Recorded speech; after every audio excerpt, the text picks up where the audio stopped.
오늘 설교 제목은 어리석은 강청입니다. 강청.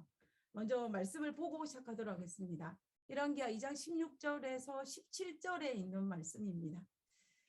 이 말씀의 본문의 배경은 엘리야가 성천한 이후에 엘리사가 선자 생도들에게 돌아왔을 때에 선자 생도들이 엘리야에게 요청한 내용이 오늘의 본문 열왕기하 2장 16절에서 17절에 있는 말씀입니다. 우리 그 말씀을 한번 살펴보도록 하겠습니다. 가로되 당신들의 종들에게 용사 50인이 있으니 청컨대 저희로 가서 당신의 주를 찾게 하소서. 염려컨대 여호와의 신이 저를 들어가다가 어느 산에나 어느 골짜기에나 던지셨을까 하나이다. 엘리사가 가로되 보내지 말라 하니 우리가 저로 부끄러워하도록 강청하매 보내라 한지라. 저희가 50인을 보내었더니 사흘을 찾되 발견하지 못하고. 제가 처음에 이 본문을 아주 시리얼상 읽었을 때 이 본문을 읽다가 중간에 막 웃었어요. 내가 너무 황당해서. 제가 우리가 성경을 읽다 보면 이런 황당한 장면들이 가끔은 있습니다. 근데 어떤 사람들은 성경을 읽으면서 황당한 장면을 여러 가지로 다르게 말하는 경우들이 있기는 한데요. 우리가 그 부분을 보면 어떤 사람들은 이렇게도 이야기합니다. 모세가 반석을 치니까 물이 쏟아지는 게 이게 황당하다라고 이야기합니다. 그리고 어떤 사람은 이 엘리야가 자기의 겉옷을 요단강을 치니까 요단강이 쫙 갈라졌다. 이걸 또 황당하다고 이야기합니다. 그리고 기드온이 그 군사 300명을 데리고 어디로 적군과 전쟁하러 나갔을 때 항아리 속에 있는 숨겨둔 이 횃불을 꺼내들었을 때 적군이 도망갔다. 이 이야기를 했을 때 사람들은 참 황당하다라고 이야기합니다.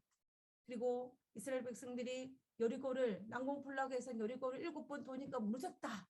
이것을 두고 황당한 장면이라고 이야기하는 사람들도 있습니다. 사람들은 성경을 보면서 각각 여러 곳에서 황당한 장면이 있는다라고 이야기할 것입니다. 그런데 우리는 과연 성경의 많은 장면들 중에서 어떤 부분이 황당하십니까? 우리가 무엇을 믿느냐에 따라서 성경을 읽으면서 어떤 부분이 황당한지에 대한 의견이 아마 조금은 다를 수 있을 것이라고 생각합니다. 저는 개인적으로 오늘 이 엘리야의 성천한 이후에 그 엘리사에게 말했던 이 선자 생도들이 한 그 반응이 참으로 우리에게 놀라움을 경험하는 것 같습니다.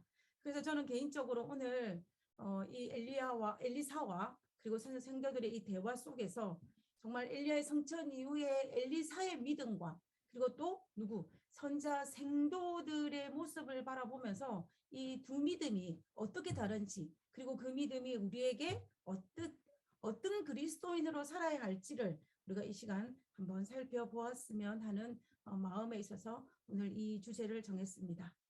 우리가 먼저 오늘 조금 전에 읽었던 이 본문의 배경을 살펴보기 전에 엘리야가 어떻게 하늘의 성천에 갔는지를 한번 살펴보기를 원합니다. 자, 그러면 우리가 엘리야가 어떻게 그의 삶을 마무리 지었는지를 우리가 성경을 통해서 한번 알아볼 필요가 있는데요. 그러면 엘리야가 자기가 하나님의 부르심을 받아 이 세상을 떠날 때가 다가왔음을 그가 이미 알고 있었습니다. 열왕기하 2장에 가서 보면은. 그런데 우리가 엘리야가 봤을 때는 엘리야가 정확하게 살아서 하늘에 성천할 것인가에 대한 확신은 엘리야는 없었던 것 같아요. 하나님께서 줬지만 엘리야는 그걸 미처 깨닫지 못했다라고 선지자 왕에 기록되어 있는 것을 볼 수가 있습니다. 그러나 우리가 엘리야는 자기가 직감적으로 그가 얼마 남지 않았다는 사실을 알았던 것 같습니다. 그리고 열왕기하 2장 9절에 가서는 그가 정말로 하나님께서 자신을 취해 가신다는, 하늘 성천할 것이라는 그러한 것도 아마 감지를 했을 것입니다. 그래서 열왕기하 2장 9절에 보면 이 엘리야가 엘리사에게 이르되 내가 내게서 취하시기 전에 내가 내게 어떻게 할 것을 구하라. 엘리사가 가로되 당신의 영감에 갑절이 내게 있기를 구하나이다. 우리가 이 성경 본문을 통하여서 우리가 알 수 있는 포인트가 뭐냐면, 오늘 제가 이 본문을 처음 했던 것은 엘리야도 자신의 죽음이 죽음이라는 것은 오늘날 우리는 그 생각할 때는 엘리야가 죽지 아니하고 이 땅에서 죽지 아니고 하늘에 성천하였지만 엘리야는 이 땅에서의 모든 삶이 이제 끝났다라는 것을 하나님께서 나를 취하여 갔다라는 사실을 누가 알았냐면 엘리야가 알았다라는 사실입니다. 그래서 이 사실을 통하여서 엘리야는 자기가 하늘에 올라갈 것도 알았고 그리고 그랬기 때문에 엘리야는 자기의 제자 엘리사를 떼어놓으려고 합니다. 우리가 열왕기하 2장 2절과 4절에 6절에 보면 똑같은 성경 본문이 반복된 패턴으로 등장하는 걸 볼 수가 있는데요. 지금 우리가 이 본문을 읽기 전에 먼저 이 지도를 먼저 보도록 하겠습니다.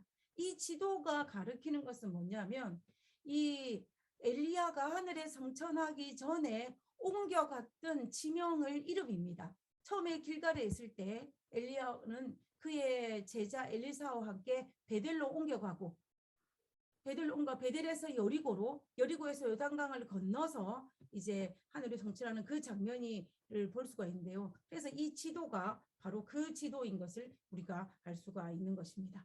그래서 보면은 이 열왕기하 2장 2절에 길갈에서의 말입니다. 엘리야가 엘리사에게 이르되 청컨대 너는 여기 머물라. 여기가 어디냐면 길갈입니다. 여기 머물라 여호와께서 나를 베델로 보내시느니라. 그러니까 엘리사가 이야기합니다. 여호와의 사신과 당신의 혼의 삶을 가리켜 맹세하노니 내가 당신을 떠나지 아니하겠나이다 라고 이야기합니다. 그래서 길갈에서 어디로 그냥 베델로 갈 때에 엘리야는 그의 제자 엘리사와 동행하는 것을 볼 수가 있습니다. 자, 그러면 거기에서 끝난 것이 아니라 베델에 가서도 또 누가 엘리야가 제자 엘리사에게 여기 머물라고 이야기합니다. 근데 또 엘리사가 어떻게 합니까? 여호와의 사신과 당신의 혼을 삶을 가리켜 명세하노니 내가 당신을 떠나지 아니겠나이다. 똑같이 이야기합니다. 그래서 같이 여리고로 갑니다. 여리고에 갔을 때 엘리야가 또 엘리사에게 너는 여기 머물라 청컨대 라고 이야기합니다. 그래서 여호와께서 나를 요단으로 보내시는, 여리고가 아니라 요단으로 요단강을 건너서 보내신다라고 말씀하셨습니다. 엘리야가. 그러냐 엘리사가 또 말하기를 똑같이 여호와의 사신과 당신의 혼의 삶을 가리켜 명세하노니 내가 당신을 떠나지 아니하겠다라고 이야기하는 것을 볼 수가 있습니다. 우리는 지금 이 장면에서 열왕기하 2장 2절과 4절과 6절에 나타난 이 장면을 통하여서 엘리야는 엘리사를 떼어놓으려고 하였고 그리고 엘리사는 어떻게 엘리야를 끝까지 놓지 않고 따라다니려고 했던 것을 우리는 여기에서 볼 수가 있습니다.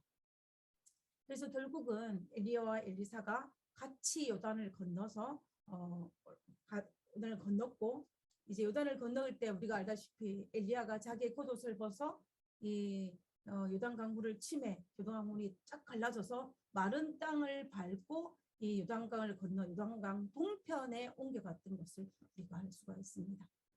자, 요단강 동편을 건너고 난 다음에 그때에 이 구한 것이 바로 엘리야가 구한 것이 영감의 갑절이었어요.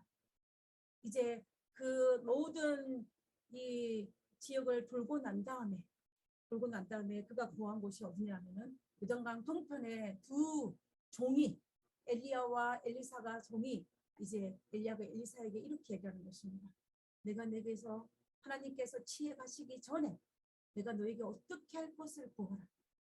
엘리사가 그러되 당신의 영감의 갑절이 내게 있기를 구하나이다 라고 이야기합니다.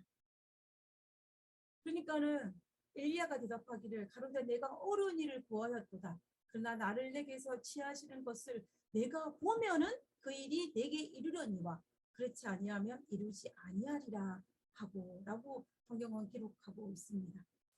우리는 이 두 사람의 대화를 가만히 살펴보면요. 그러니까 이 두 사람의 대화가 아주 의미심장한 의미가 포함이 되어 있습니다. 우리 이 부분에 대해서 우리 나중에 한번 살펴보게 될 텐데요. 이 대화를 나누고 난 다음에 정말 후련히 불수레와 불말들이 들어서 두 사람을 갈라놓고 엘리야는 하늘에 승천하고 엘리사는 땅에 머물러 있음을 통하여서 엘리야와 엘리사가 이별하는 장면이 여기에 등장하는 것입니다. 이것이 열왕기하 2장 전반부에 기록되어 있는 성경에 있는 본문입니다. 그러면 이 본문에서 우리가 엘리야와 엘리사는 도대체 왜 이런 행동을 했는지를 우리가 한번 살펴보기로 하는 것입니다. 어떤 행동? 엘리야는 끝까지 엘리사를 떼어 놓으려고 하였고, 그 엘리사는 그럼에도 불구하고 끝까지 어떻게 엘리야를 쫓아가려고 했을까? 도대체 그렇게 하려고 했던 그 이유가 무엇인지를 오늘 우리가 이 시간에 한번 살펴보기를 원하는 것입니다. 하나님, 왜 엘리야는 끝까지 너는 여기에 머물라 청컨대, 이 청컨대라는 말 속에서 아마 엘리야는 엘리사에게 강권했을지도 모르겠습니다. 그럼 그렇게 왜 3번씩이나 반복했을까? 그럼에도 불구하고 제자 엘리사는 왜 끝까지 이 엘리야를 따라갔을까라는 그 부분에 대해서 우리가 한번 살펴볼 필요가 있는 것입니다. 우리가 엘리사는 하나님께서 엘리야를 하늘에 데려가신다는 사실을 믿지 못해서가 아닙니다. 이미 하나님께서는 엘리사에게, 그 선자 생도들에게 하나님께서 성천하실 것을 알려주셨습니다. 우리가 그 열왕기하 2장 3절에 보면 베델에 있는 선자 생도들이 엘리사에게 나와 이야기합니다. 뭐라고 이야기하냐면은 여호와께서 오늘날 당신의 선생을 당신의 머리 위로 취하실 줄을 아나이까? 그러면은 하늘에 성천하고 있다는 사실을 누가 알고 있는 거예요? 베델에 있는 선자 생도들이 알고 있다는 것입니다. 그러니까 엘리사가 어떻게 얘기합니까? 나도 안다는 것입니다. 나도 아노니 너희는 잠잠하라. 그래서 우리는 이 성경 본문을 통하여서 하늘에 성천한다는 사실을 선지자 생도들도 알고 있었고, 그리고 엘리사도 알고 있었다는 것입니다. 우리가 선지자 왕에 보면은 여호와께서 엘리야에게 성천할 것을 알려줬지만은 이 엘리야가 그것을 잘 알아채지 못했기 때문에 엘리사와 그리고 이 선지자 생도들에게 계시로 알려줬다라고 기록하고 있는 것을 볼 수가 있습니다. 그들이 알았기 때문에 열왕기하 2장 3절에 이와 같은 성경 본문이 사실은 있을 수가 있는 것입니다. 그래서 우리는 정말 이 사실을 통하여서 그들이 알았다라는 것을 알 수가 있습니다. 그러면 이런 상황 속에서 엘리사는 왜 하나님께서 엘리야를 데려가실 것을 알면서도 3번이나 스승의 말을 부역하면서까지 그를 따라갔을까요? 그리고 엘리야는 왜 3번씩이나 여기 머물라라고 이야기했을까요? 우리가 한번 생각해 볼 필요가 있는 것입니다. 자, 그러면 우리 엘리야의 입장을 먼저 한번 살펴보도록 하겠습니다. 엘리야는 자신이 하늘에 승천할 것인지 아닌지를 모르지만 이 지상 사역이 얼마 남지 않았다는 것을 그는 알았습니다.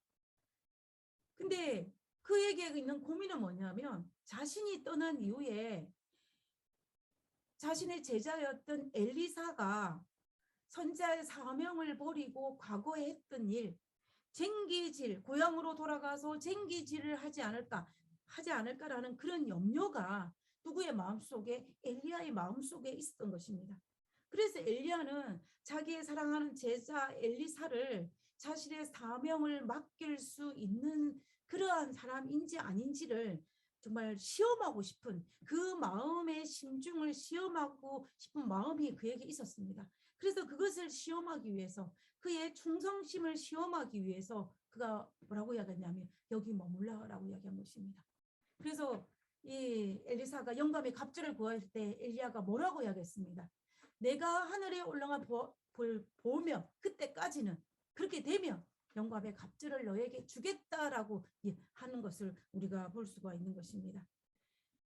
엘리야가 왜 이런 마음을 가졌는지를 우리가 엘리야의 심령을 생각해 보면, 엘리야는 자신의 지난 과거의 사역들이 어떻습니까? 아주 평탄한 길이었습니까?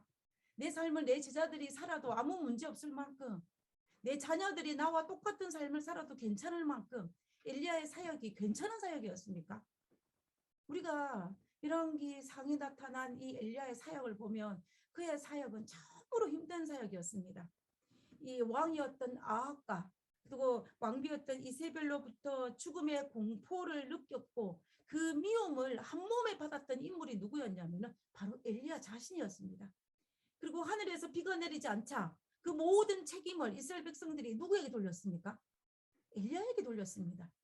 이 누가 아합과 이세벨이 백성들의 마음을 사로잡아서 누구에게 모든 책임을 엘리야에게 돌리게 하였고, 실제로 이스라엘 백성들은 그 모든 책임을 엘리야에게 돌림으로 말미암아 엘리야는 참으로 백성들로부터 정말 미움과 많은 원망을 한 몸에 받았던 인물이 바로 누구였냐면 바로 엘리야였던 것입니다.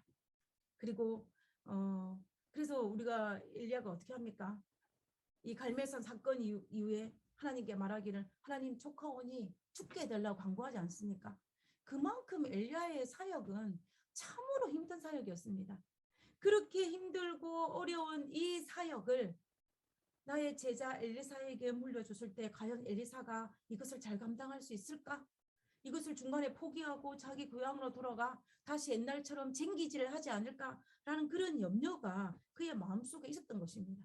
그래서 정말 엘리야는 반복하여서 엘리야를 시험하기 위해서 그가 선지자로서의 삶을 잘 감당하기 위한 그것을 훈련시키기 위해서 여기 머물러를 반복하였다라는 것을 우리는 알 수가 있는 것입니다. 그러면 과연 엘리사는 왜 이 엘리야의 요청에 의해서 계속 3번씩이나 정말 그것을 거절하고 계속 따라갈 수 있었을까요? 우리가 열왕기하 2장 2절 4절 6절에 등장하는 이 성경 구절을 보면 이 엘리야가 엘리사에게 여기 머물라 반복해 말씀할 때 그가 했던 말씀은 동일한 말씀입니다. 뭐라고 해야 되냐면 여호와의 사심과 하나님과 당신의 혼의 삶을, 당신 누구예요? 엘리야입니다. 자기의 스승. 하나님과 나의 스승인 엘리야의 삶을 가리켜 맹세하노니 내가 결코 당신을 떠나지 아니하겠다라고 이야기하는 것입니다. 이 이야기를 들었을 때 엘리야의 마음은 어떤 마음이었겠습니까? 내가 사역을 할 때에 비록 힘들고 어려운 일이 있어도 나는 어떻게 하겠다? 이 사역을 그만두고 고향으로 돌아가서 다시 옛날처럼 쟁기질을 하지 않겠다라고 이야기하는 것과 마찬가지입니다. 우리가 함부로 맹세하지 말라고 이야기하지 않습니까?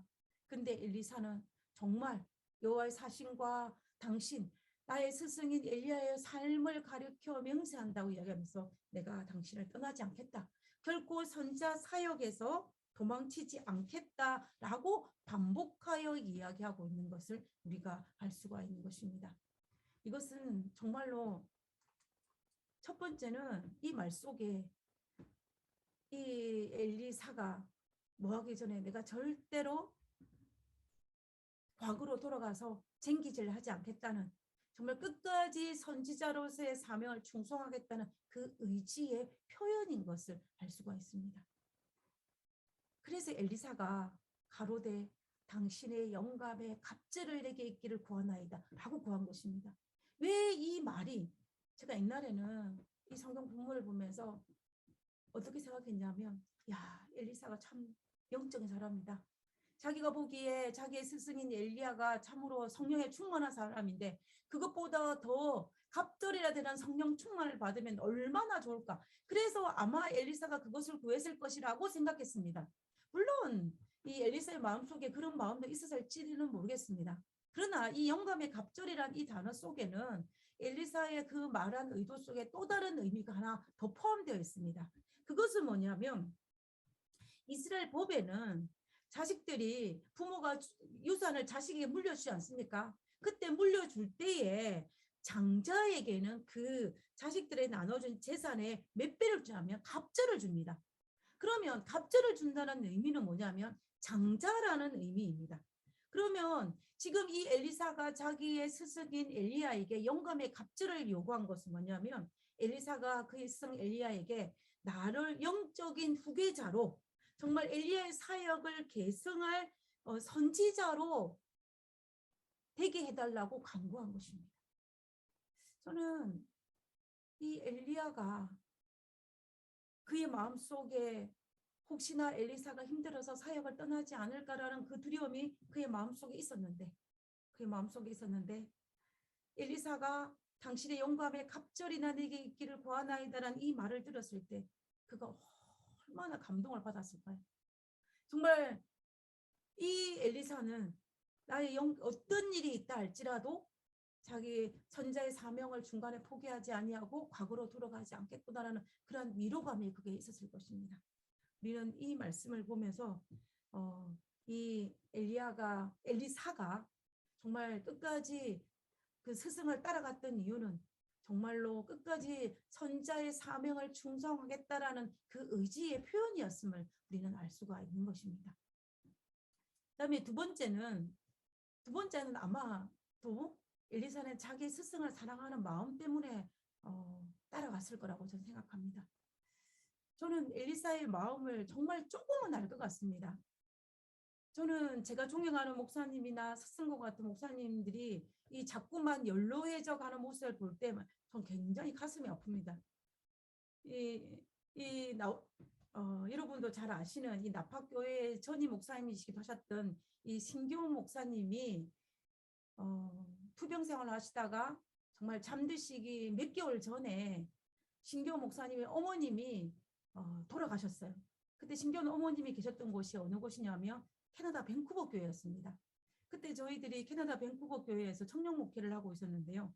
그래서 이 신교훈 목사님 어머님의 장례 예배에 투병 중이었던 이 신교훈 목사님이 참석을 하셨어요. 참석을 하셨는데 원래 신교훈 목사님이 굉장히 이렇게 호리호리한 스타일이십니다. 아시는 것처럼. 그런데 그때 장례식에 오셨을 때 목사님의 모습은 뭐라 그럴까요? 굉장히 야위 모습이셨어요. 투병으로 굉장히 야위 모습을 하고 계셨습니다. 그래서 저는 솔직히 그 장례식 예배 때에 돌아가신 신교훈 목사님 어머니 때문에 울은 게 아니라 그 투병 생활하는 목사님의 모습을 보고 제가 굉장히 마음이 아파서 울었던 기억이 있습니다. 그때 목사님께서 저에게 개인적으로 말씀하시기를 이민 목회가 얼마나 힘들며 또 그렇지만 염려하지 말고 열심히 하라고. 그리고 또 하나님께서 도와주실 것이라 말했던 그 목사님의 그 모습을 제가 잊을 수가 없습니다. 근데 저는 목사님께 아무 말도 못했어요. 빨리 회복하시란 말도 차마 제 입에서 나오지가 않았던 그 기억이 있습니다. 그리고 몇 달 후에 목사님은 잠드셨고 그리고 그 장례식 동영상과 이 사진들을 이제 보면서 제가 굉장히 마음이 아파했던 기억이 있습니다. 그래서 정말로 제가 오늘날 살아계신 목사님들 중에 제가 정말로 존경하고 스승과 같은 목사님을 만나게 되면 제가 할 수 있는 최대한 잘해드리고 싶은 마음이 정말 마구마구 솟구칩니다. 그래서 남대원 목사님이 저희 교회 전도회 강사로 오셨는데 제가 정말 당연한 마음으로 저희 안방을 내어드렸어요. 안방을 내어드렸습니다. 제가 스승을 존경하는 마음의 표현이었던 것 같아요. 정말 저는 이 엘리사의 마음과는 비교는 안 되겠지만 엘리사는 아마도 자기 아버지와 같은 이 스승 엘리야를 향한 최대한의 섬기기를 원해서 그의 마지막까지 동행하고 싶은 마음도 아마 그의 마음속에 포함되어 있었을 것이라고 생각합니다. 그러니까 이런 측면에서 볼 때에 엘리야는 비록 힘들고 어렵게 사역을 했지만 그러나 끝까지 자기를 믿어주고 동행하였던 제자 엘리사와 그리고 하나님의 부르심으로 말미암아 성천하였기 때문에 그는 참으로 행복한 사람이 아니었나라는 생각을 하지 않을 수가 없는 것입니다. 자, 그럼 이제 본문으로 다시 돌아가서요. 이제 이 요단강 동편에서 불수레와 불말들을 타고 이제 하늘에 올라갔을 때 엘리사는 어떻게 합니까? 다시 돌아옵니다. 다시 돌아와서 누구를 만나냐면 이제 요단강을 다시 돌아왔어요. 돌아오기 전에 또 어떻게 합니까? 자기의 스승 엘리야가의 겉옷을 요단강 물을 침으로 말미암아 또다시 마른 땅을 딛고 얼마 전에는 자기 스승과 함께 걸어간 그 길을 이제는 혼자 이 요단강을 건너서 이 선자 생도들이 있는 곳에 가서 선자 생도를 만나게 되는 것입니다. 우리가 성경을 읽어보면 요단강이 마른 기록이 3번 등장합니다. 첫 번째는 여호수아 시대 때 이스라엘 백성들이 출애굽을 끝마치고 가나안 땅에 들어갈 때에 그때 요단강이 만말랐어요. 그 다음에 두 번째가 엘리야 때에 그리고 지금 세 번째가 엘리사가 다시 되돌아갈 때에 이 요단강 물이 마른 것을 우리가 볼 수가 있는 것입니다. 자, 그러면은 이 선자 생도들이 기다리고 있다 엘리사를 만났는데 이 엘리사의 그 만난 이 선자 생도들은 어떤 사람이었는지를 우리가 한번 살펴볼 필요가 있는 것 같습니다. 맞은편 여리고에 있는 선자 생도들이 저를 보며 말하기를 엘리사죠. 엘리야의 영감이 엘리사 위에 머물렀다 하고 가서 저를 영접하여 그 앞에서 땅에 엎드리고라고 되었습니다. 우리가 이 7절에 1왕기하 2장 7절에 있는 말씀을 인용하여 보면 이 여기에 등장하는 선자 생도들은 50명입니다. 50명이 엘리야와 엘리사가 요단강을 건너는 모습을 본 사람들이고 그리고 또 엘리사가 혼자 돌아오는 것을 본 사람들입니다. 다시 말하면 이 엘리사 생도들은 누구냐면은 스승 엘리야처럼 요단강이 갈라지는 그 스승 엘리야로 말미암아 요단강이 갈라지는 이적도 목격했고 그리고 그의 제자였던 엘리사로 말미암아 요단강이 갈라지는 것도 목격한 사람이고 그리고 하나님의 계시를 통하여서 엘리야가 성천할 것도 계시를 받은 사람들 중 것이 바로 이 생도들입니다.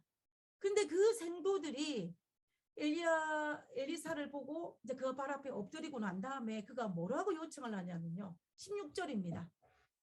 제가 황당했다고 제일 처음에 시작하면서 읽었던 그 본문입니다. 가로되 당신의 종들이 누구입니까? 선자 생도죠. 종들에게 용사 50인이 있으니 청컨대 저희로 가서 당신의 주를 엘리야를 찾게 하소서. 염려컨대 여호와의 신이 저를 들어가다가 어느 살에나 어느 골짜기에 던지셨을까 하나이다. 엘리사가 가로되 보내지 말라. 저는 2장 16절에 이 말씀이 짧으면 참 황당한 말씀인 건 사실입니다. 지금 이 말씀을 가만히 읽으면 2장 16절의 말씀은 무슨 말이냐면 하나님께서 엘리야를 하늘에 올라가려 하시다가 엘리야가 무거워서 아니면 혹은 이런저런 이유 때문에 엘리야를 어느 산이든지 어느 골짜기든지 떨어뜨렸을지도 모르니까 우리가 가가지고 어떻게 하겠다는 것입니까? 하나님께서 떨어뜨린 그 엘리야의 시신을 찾아오겠다는 것입니다. 얼마나 황당한 말입니까? 그죠? 근데 이제 이런 기장 11절에 뭐냐면 무리가 저로 엘리사에게 부끄러워하도록 강청하매라고 되어 있습니다. 얼마나 강청을 하였는지 얼마나 애걸 복고를 하였는지 누가 엘리사가 부끄러워할 정도로 강청하였다고 강구하였다라고 성경은 기록하고 있는 것입니다. 우리가 이 장면을 이것을 보면 참으로 웃음이 나오지 않을 수 없는 그 장면인데요. 그러면 우리가 이 선자 생도들에 대해서 잠깐 한번 정리를 하고 넘어가도록 하겠습니다. 이 선자 생도들의 출신은 쉽게 설명하면 선지자 학교 출신들입니다. 선지자 학교는 사무엘 시대 때에 하나님의 지시를 받아서 처음으로 설립된 학교가 바로 이 선지자 학교, 선지자 생도들인데요. 이 학교의 설립 목적을 보면 이스라엘에 그 당시 널리 퍼져 있는 이 부패를 방지하고 청소년, 젊은이들에게 어떤 지적, 영적 성장을 도모하기 위해서 그리고 도모하기 위해서 하나님을 두려워하는 사람으로 양성하여서 국가의 지도자로 그리고 국가의 어떤 그 자문 역할을 하는 사람을 배출하기 위해서 만든 학교가 바로 선지자 학교입니다. 그래서 이러한 목적을 가지고 사무엘이 선지자 학교를 세웠는데요. 사무엘은 정말 경건하고 총명하고 학구적인 젊은이들을 양성하여서 정말로 폐역해가는 이스라엘을 영적으로 구하고자 시도하였던 것입니다. 그래서 이 선지자 생도들은 하나님 말씀과 또 이 노작 교육을 통하여서 그들이 하나님의 자녀로서의 교육을 받는 학교가 이 선지자 학교의 목적이었습니다. 그래서 오늘날 우리가 삼육학교를 세우고 또한 전원학교를 세워서 우리의 자녀들을 이렇게 양육하려고 하던 이유도 바로 여기에서 출발했다라는 것을 볼 수가 있습니다. 이 사무엘 시대 때에는 선지자학교가 2개가 있었습니다. 이 사무엘의 고향이었던 라마와 또 기럇여 아림 이 2곳에 선지자학교 있었고 그리고 그 이후에도 선지자학교가 계속 이제 생기기 시작하였습니다. 그러다가 이제 이스라엘이 배교함으로 말미암아 선지자학교는 이제 거의 없어졌다가 다시 엘리야 시대 때에 이 선지자학교가 재건이 됩니다. 이 엘리야 시대 때의 선지자학교가 3개가 있었습니다. 길갈과 베델과 여리고입니다. 지금 이 빨간색으로 별표 모양이 있는 위치는 사무엘 시대 때의 선지자들을 세운 위치입니다. 그다음에 이 파란색에 있는 별표는 이 엘리야 시대 때에 있었던 선지자 학교가 있었던 그 위치에 별표가 있는 것입니다. 그러면은 우리가 이 얼토당토 아는 것을 구했던 이 선지자 생도들은 바로 엘리야에게 교육을 받았던 선지자 생도로서 정말로 이 하나님의 말씀을 연구하며 하나님을 두려워하고 영적으로 성장시키기 위한 특별한 영적 교육을 받았던 그러한 선지자 생도였음을 우리가 알 수가 있습니다. 그래서 오늘날 쉽게 설명하면 어떻게 됩니까? 재림 청년이죠. 믿음의 사람. 특별한 교육을 받은 신학생이라고 볼 수 있을 만큼 그런 자들이 우리가 선지자 생도라고 볼 수가 있을 것입니다. 그런데 이 선지자 생도들이 엘리야에게 와가지고 이런 얼토당토 아는 것을 구하고 있는 것을 볼 수가 있는 것입니다. 근데 우리가 깊이 보지 아니하고 얇게 보면은 이 선지자 생도들의 믿음이 굉장히 높은 것처럼 보입니다. 엘리야의 성령이 엘리사 위에 머물렀다라고 그들이 이야기합니다. 그리고 엘리사를 선지자로 인정을 합니다. 그리고 그들은 영성적인 것을 추구하는 것처럼 그들이 행동을 하고 있습니다. 그리고 그들이 엘리사에게 뭐라고 합니까? 엘리야의 시체를 찾아가려는 목적으로 간다라고 이야기합니다. 믿음의 사람 엘리야의 시체를 찾으러 나간 것이라고 이야기합니다. 그러니까 이렇게 하는 걸 보면은 그들의 말이나 또 그들의 행동이나 이런 것들은 굉장히 믿음이 있는 것처럼 보입니다. 그죠? 그런데 우리가 이 선지자 생도들의 말을 자세히 살펴보면은 비록 그들이 믿음이 있는 단어를 사용하고 있지만 믿음이 없는 말입니다. 성령이란 단어와 하나님이란 단어를 사용하고 있지만은 하나님에 대한 믿음과 신뢰가 없음을 고백하고 있는 말이 바로 조금 전에 살펴본 그 성경 구절입니다.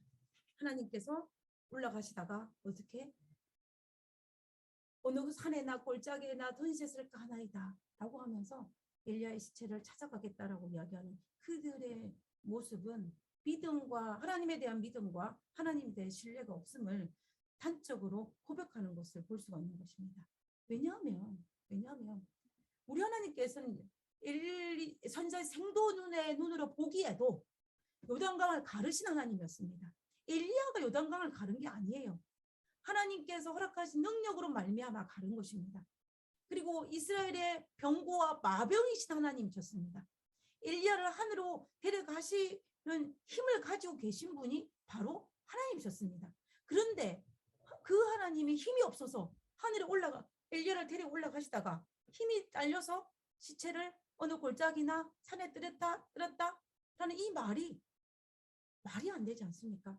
하나님에 대한 믿음과 신뢰가 있었다면 이 말은 정말로 말이 안 되는 소리입니다. 근데 이 선지자 생도들은 그냥 실수로 한 말도 아니고 강청을 했다는 거예요. 누구야? 엘리사가 부끄러워할 정도로 강청을 했다는 이 말 속에서 그가 얼마나 어리석음을 그대로 드러났는지를 우리가 알 수가 있는 것입니다. 그래서 우리가 정말로 하나님을 믿노라고 말하지만 내가 하나님에 대한 믿음이 있는지 없는지는 우리가 한번 살펴보아야 할 것입니다. 다시 말하면 우리가 그리스도인으로서 우리는 말로 하나님, 성령님, 예수님 뭐 이런 말을 하고 있을지라도 우리가 하나님에 대한 절대적인 믿음이 없다면은 우리는 누구와 같냐면 바로 선지자 생도들과 다를 바가 없다라는 것입니다.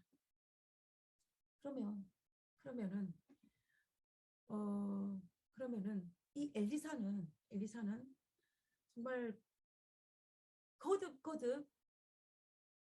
거절했는데 가지 말라고 했는데 왜 그러면 이 허락하였을까요? 우리가 그 부분에 대해서도 한번 살펴볼 필요가 있는 것입니다. 엘리사는 왜 그러면 허락하였을까? 부끄러울 정도로 강청하여서? 아니면은 귀찮아서? 아니면 정말로 이 엘리사의 마음 속에도 혹시나 하는 마음이 있어서 누구처럼 선지자 생도처럼 혹시나 하나님께서 올라가시다가 떨어뜨려서 산이나 골짜기나 있지 않을까. 이 선지자 생도들이 이렇게 강청을 하니 그런 마음이 조금이라도 있어서 아닙니다. 엘리사는 왜 이 선자 생도들의 마음을 허락하였느냐 하면 그 요청을 허락하였냐 하면은 하나님께서 엘리사를 하늘에 성취했다는 것을 엘리사는 의심하지 않았어요. 의심하지 않았습니다.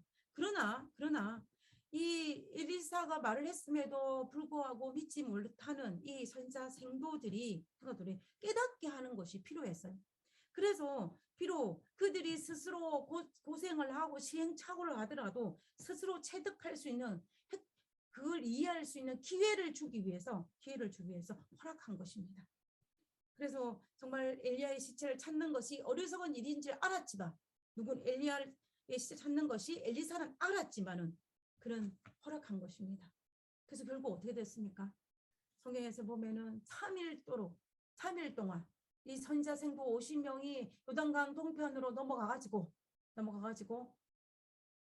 산이나 골짜기나 다 둘러다니면 3일 동안 수고를 하고 난 다음에야 비로소 엘리야의 시체를 찾지 못하고 돌아왔다라고 성경은 기록하고 있는 것입니다.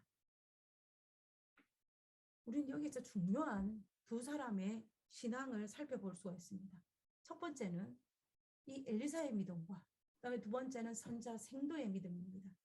엘리야의 성천하는 이 사건을 두고 이 엘리사처럼 할 것인지 선지자 생도처럼 할 것인지 우리가 생각해 보아야 한다는 것입니다. 우리가 하나님의 지식과 지혜를 얻는 방법 중에는 쉬운 방법도 있고 어려운 방법도 있습니다.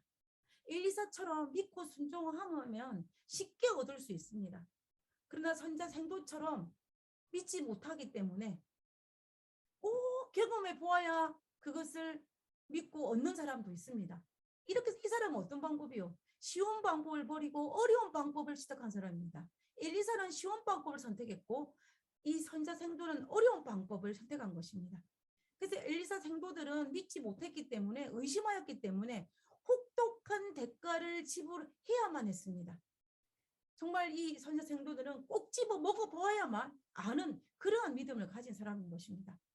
꼭 시련과 고통을 당해보아야만 그것을 아는 그런 사람이 바로 선지자 생도였다는 것입니다. 우리가 이 선지자 생도와 엘리사의 이 두 믿음을 비교하면서 정말로 내가 지혜롭고 내가 하나님의 지식과 지혜를 얻는 방법 중에서 우리는 어떤 방법을 취할 것인지를 우리가 선택해야 된다는 것입니다. 우리가 이 사건 하나만 가지고 보면 엘리야는 하늘에 올라간 것이 팩트입니다. 그러나 엘리사는 믿었기 때문에 영감의 갑절을 받으며 그 엘리야의 후계자가 되었고 선지자 생도들은 믿지 못하기 때문에 3일 동안 수고를 하고 정말 혹독한 대가를 지불했으므로 하고 난 다음에 깨닫는 것을 우리가 볼 수가 있는 것입니다. 저는 그래서 제가 앞으로 살아가면서 하나님께 맞지 않고 정신 차리기를 원하는데 그럼에도 불구하고 연약하여서 참으로 많이 맞는 경우들이 많이 있는 것 같아요. 간혹은 그것을 당하는 경우들이. 근데 정말 중요한 건 뭐냐면 비록 대가를 지불하더라도 깨닫는 사람은 그나마 행복한 사람입니다. 깨닫는 사람. 대가를 지불하지 않고 깨닫는 사람은 엘리사처럼 정말 더 행복한 사람이지만 그러나 믿음이 부족하여서 선지자 생도처럼 꼭 대가를 지불하더라도 그 지불한 것을 두고 깨닫는 사람이라면 우리는 더 그나마 행복하다는 사람이라는 것입니다. 그러나 많은 사람들은 그것을 겪어도 깨닫지 못하는 경우들이 너무나 많기 때문에 우리는 이 엘리야의 성천의 장면에 나타난 이 엘리사의 믿음과 또 선지자 생도들의 믿음을 묵상하면서 우리는 과연 어떤 사람으로 서야 할 것인지 그리고 우리가 이 열왕기하 2장 이후에 등장하는 이 엘리사를 대머리라고 놀렸던 그 청년들의 그 마지막 죽음의 모습을 우리가 살펴보면서 우리는 똑같은 그 하나님의 진리 앞에 엘리야의 성천 앞에 우리가 어떤 믿음을 가지고 대응하느냐에 따라서 완전히 달라진다는 것을 우리가 알아야 된다는 것입니다.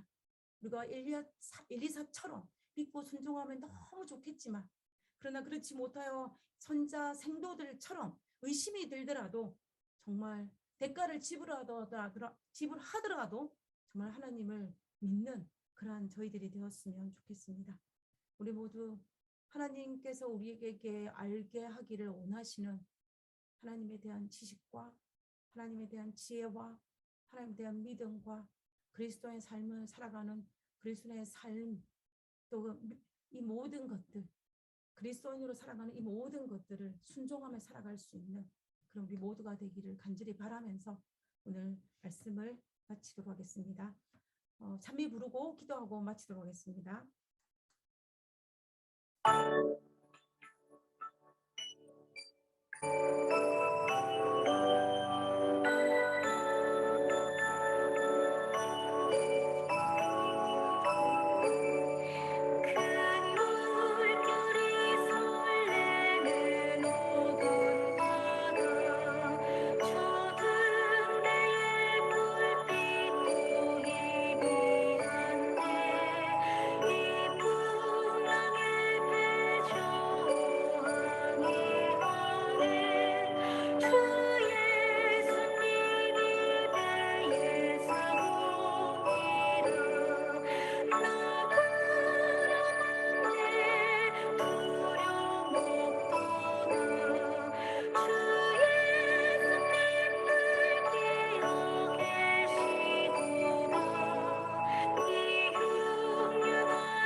저희들의 아버지 엘리사가 당신의 영광에 갑절이 되게 있기를 구하나이다라고 구한 그 구함을 아버지여 우리도 하나님 앞에 구할 수 있도록 주시옵소서.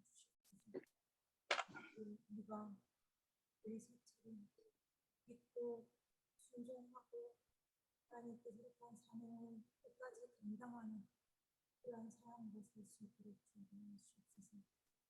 그러나 비록 실패할지라도 다시 넘어진 그 자리에서 대가를 지불할지라도 다시 일어나서 하늘을 향하여 바라볼 수 있는 저희들 되게 하시고, 그런 말미암아 당신의 자녀의 특권을 잃어버리지 않도록 아버지 우리의 불쌍히 여겨 주시옵소서.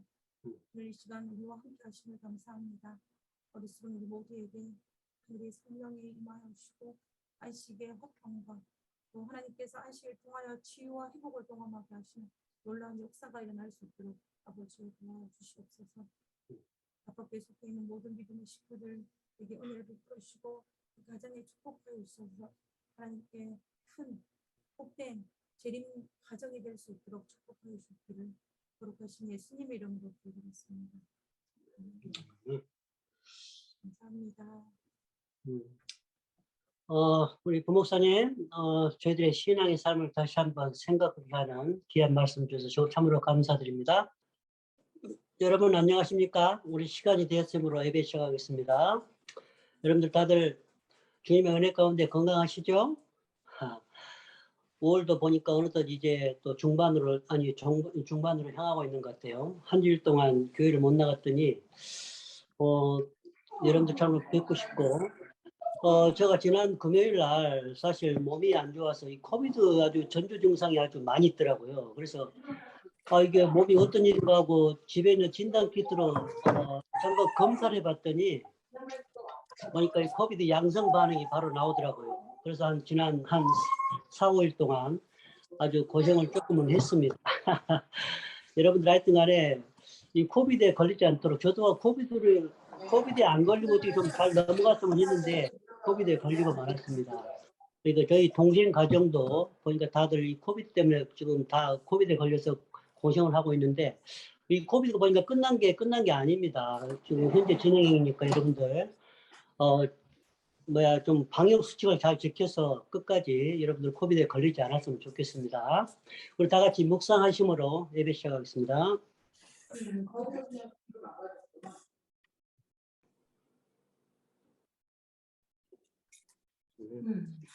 우리 첫 찬미 386장 하겠습니다. 우리 찬미 후에 우리 박승혜 우리 선교사님께서 기도해 주시면 감사하겠습니다.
아니면 제니퍼 씨한테 할까?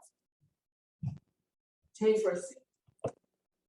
다 같이 기도드리시겠습니다. 제니퍼요, 제니퍼. 하늘에 계신 아버지, 오늘 행복한 안식일을 주셔서 감사합니다. 또한 이 안식일에 예배하고 찬양할 수 있게 해주셔서 감사합니다. 이 시간 전선옥 사모님께서 말씀을 전해주실 때 함께 하셔서 저희가 말씀으로 하나 될 수 있도록 해주세요. 또한 저희 마음을 하나님께 온전히 내려놓음으로 성령의 임재가 있을 수 있도록 도와주세요. 지금 코로나로 인해 어려움을 겪는 사람들이 많습니다. 이 어려움 속에서 하나님을 붙듦으로 어려움을 해결할 수 있도록 도와주세요. 빨리 이 질병이 종식될 수 있도록 해주세요. 이 안식일 하나님 안에서 참 평안할 수 있길 바라며 예수님 이름으로 기도드립니다. 아멘. 하늘에 계신 하나님, 긴 마음으로 하나님 말씀 앞에 섰습니다. 주님께서 말씀하여 주시고 우리가 하나님 말씀으로 하나 될 수 있도록 도와주시옵소서. 거룩하신 예수님의 이름으로 기도드렸습니다. 아멘. 우리 성도사님의 기도처럼 코비드가 여전히 스틸 고잉입니다. 몸 조심하시고 우리가 모두 건강하게 지냈으면 참 좋겠습니다.